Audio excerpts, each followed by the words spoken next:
Yeah. Mitski is like the queen of indie rock. Yeah. Unfortunately, in my brain, when you talk about indie rock, and I immediately go, is it Phoebe Bridgers? Is it Yeah. Snail Mail? Is it Lucy Dacus? Who is it? And it's always Mitski. Like she's really always like Mm-hmm. the queen of it. Bridgers is like the pushing the crown, and Snail Mail, Lindsey Jordan from last year. Obviously, we loved that album, and Mm-hmm. check out our top 10 from the end of last Waiting for year. a new soccer mommy. Let's go. That's true. And Soccer Mommy can always just pop up and take it. So uh, a lot of people in this scene, but Yeah. Mitski's The Laurel, women dominating, especially. yes.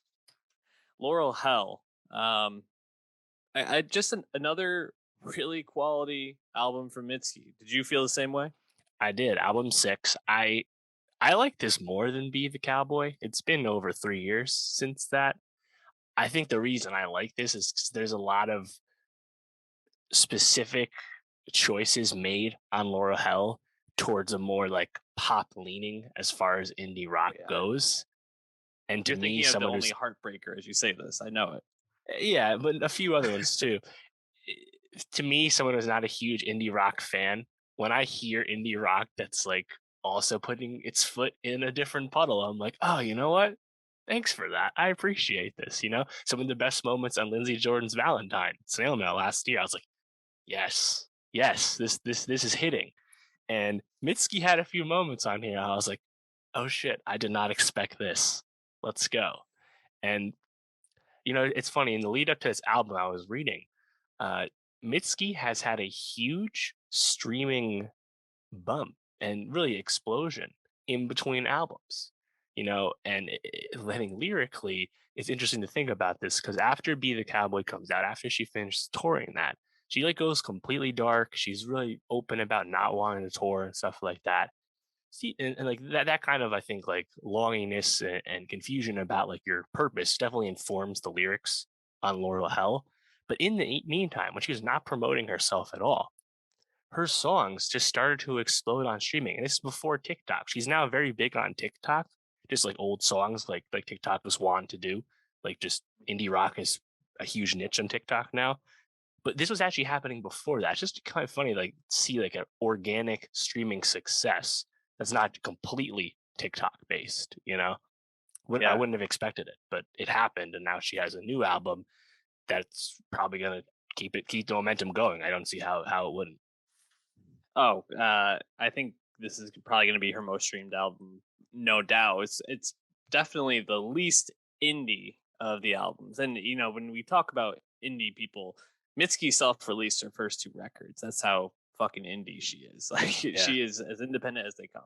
So it is great to see her getting that success, and the music speaks for itself on this, man. I mean, I think Working for the Knife, the first single off this, is a really great song. Kind of has that like waltz aspect to it in a sense. But just like the churningness of it and like the way that the drums feel like you're just like in like a locomotion or like gears turning kind of, I think is an amazing touch to the lyrics of the song. You mentioned that the tracks that stood out to you most were when she was dipping her toes in other genres. What yeah. what stood out to you? Well, I'll note quickly Heat Lightning, which is more traditional like indie ballad. I thought was pretty Yes. pretty good. I like her performance on that. But there's three songs. You mentioned the only Heartbreaker, which is getting tons of attention for some 80s pop production, 80s pop leanings. That one's evident. But also I think Love Me More, the tempo on that, Piano and on that. Amazing. yeah, and then Should Have Been Me, the chorus in particular, that vocal performance on the chorus, that tempo is really catchy to me. I think that one's just a complete banger. Um, those three songs really stood out to me, and I think make the record really cool because it's a brief record, but between those songs and then some more traditional indie, some more traditional Mitski songs, you're actually going to get a lot here. And in the process, of course, you're going to get tons of Mitski songwriting still. So yeah, I liked it quite a bit. Like in the beginning, up until Heat Lighting, I was like, oh no, it's a little quiet, a little soft, not my thing.